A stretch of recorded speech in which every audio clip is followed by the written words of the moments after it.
Hey guys, and welcome to another streaming video. Today's video is going to be the second episode of my new series called Series Showdown.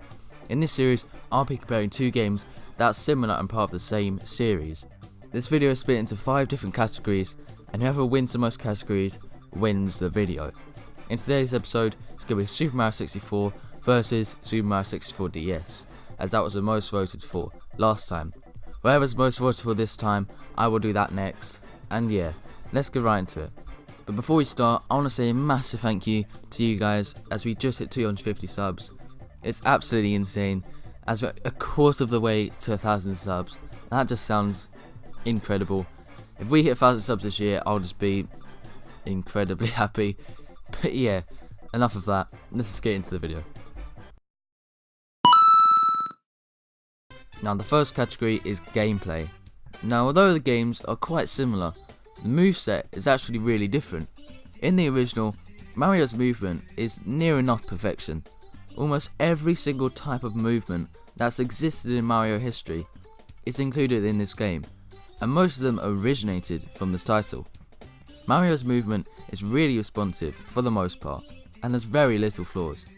There are also 3 different caps that Mario can transform into, and give him new abilities. There's the wing cap that allows you to fly across the sky, which is really exhilarating and lots of fun to experiment with. The vanish cap allows you to go through certain walls. It's annoying that it wasn't used more, as this cap had so much potential and was really a blast. Finally, the metal cap. This one was great, although it did inspire Metal Mario in some of the future games, but eventually Pink Gold Peach. But other than that, it allows you to walk across the bottom of water. Yes, that's right. This game actually allows you to enjoy playing in water levels. Now that is very rare, and it honestly improves the game a lot. There's one flaw, however, that can be very frustrating at times. It's the mechanics for the wall jumps. It's so annoying that you have to do a frame perfect jump on the wall in order to perform this. I don't know why they did this, like the wall jump is a classic move, and it really shouldn't be too hard. But other than this, Mario 64's movement and gameplay is some of the best yet. On the other hand, the DS version is great as well. The main improvement from the original is how they included 3 brand new characters, Yoshi, Luigi and Wario. All 3 had brand new and unique game styles. Yoshi obviously had his flutter jump and can eat certain enemies, which he can either spit out or turn into eggs which he can launch at enemies, which is a lot of fun. Mario is obviously the all-round of the bunch, nothing really special with him. Luigi is by far the most overpowered and game-breaking of the group. His backflips are just insane, and you can reach some normally impossible places, which is a lot of fun. Finally, Wario. The fact that he's the heaviest means that there are occasional blocks that he has to break, but other than that, you probably won't end up using him for the most part. Now the caps. The caps are used a little bit differently in this version. There's still the same 3 abilities, but this time it requires you to be certain characters. When you're Mario, you can fly. With Luigi, you can go through walls. Then with Wario, you can be metal.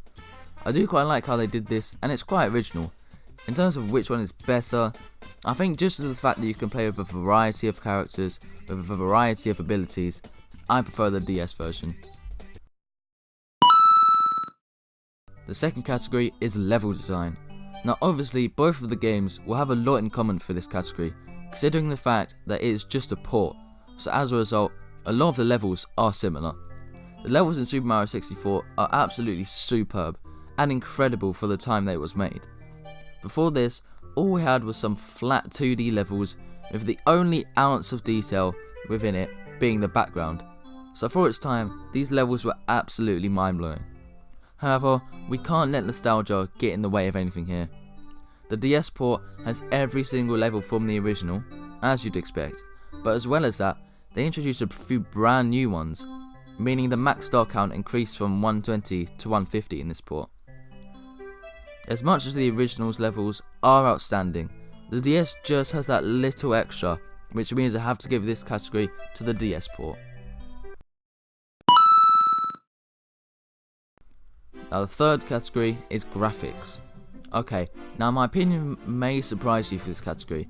Super Mario 64 was released back in 1996, and the DS version in 2004. That's an 8-year difference. Yet in my opinion, the game looks much better on the N64. Okay, now hear me out.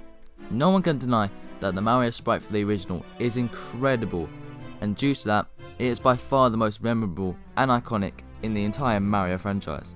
Like, I don't think this sprite will ever be forgotten in the hundreds of years to come for Nintendo. Not only that though, but the rest of the game looks really good. I know it is far from HD, but it still looks really clean, and all the enemies look great. However, I can't say that about the port. The game looks really rough, and there are a lot of the time you can see the individual pixels. They also completely ignored the Mario sprite for this game, and just tried to make him look as good as possible, which didn't really pay off in my opinion, as he doesn't look the best. Now I know the main reason for this was because it was on a handheld system, but that's not my fault, so this category goes to the original Super Mario 64. The fourth category is the soundtrack. Now within these games, there are some great tunes, but unfortunately, there's not really much to compare. Yeah, the songs are the exact same within the two games, so what I'm going to be comparing it on is mainly how they sound. Firstly, the Nintendo DS makes these great songs, well, not so great. Due to the fact that it's a handheld, the audio is compressed quite largely, which kinda ruins it for me. I think another reason why the original deserves this category is due to the fact that these tunes actually originated from this game.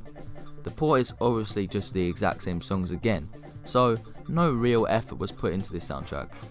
Whereas in the original, the majority of songs were actually great, showing the large amount of effort that was put into the soundtrack, and I'm not surprised that some of these songs are so iconic and a big part of Mario history. So as a result, I gotta give this round to the N64 edition. Now the fifth and final category is the bosses. Now obviously, like the previous category, a lot of the bosses are very similar.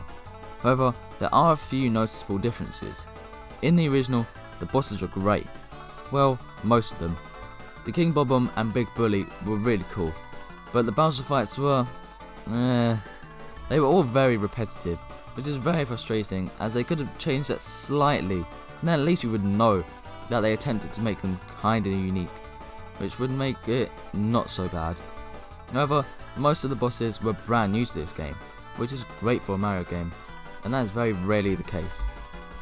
However, as you know, in the DS edition, you get to unlock Mario, Luigi and Wario. And you know how you do that? Fight brand new and unique bosses. Yep, this game included new bosses, which I'm so thankful for. And these were really cool bosses too. To unlock Mario, you fight some big fat Goomba, who has these normal Goombas that you spit at him using Yoshi. It's so unusual, which makes it great. To unlock Luigi, you fight King Boo, although he's not a brand new character, as he did feature in the GameCube's Luigi's Mansion.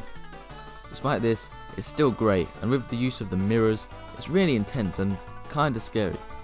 Finally, unlocking Mario, you find this big ice bully. Although it's obviously not brand new, it is much more challenging, which is a positive thing, as coming across a hard Mario boss isn't something you're going to find very often. As a result of this, I've got to give this final category to Super Mario 64 DS, which means that overall, Super Mario 64 DS comes out on top for this video. And that's the end of today's video. I hope you guys really enjoyed. If you did, then please leave a like. As I mentioned earlier, please let me know down below what games you want next, and the most liked one or most featured one is the one I'll do next episode. And yeah, once again, thank you so much for 250 subs. I really appreciate it. Next milestone is 300, which is just insane. So yeah, subscribe if you're new so we can hit that. And yeah, check out my Twitter, Patreon, Instagram and Discord server in the description. And yeah, I'll see you in the next one. Goodbye.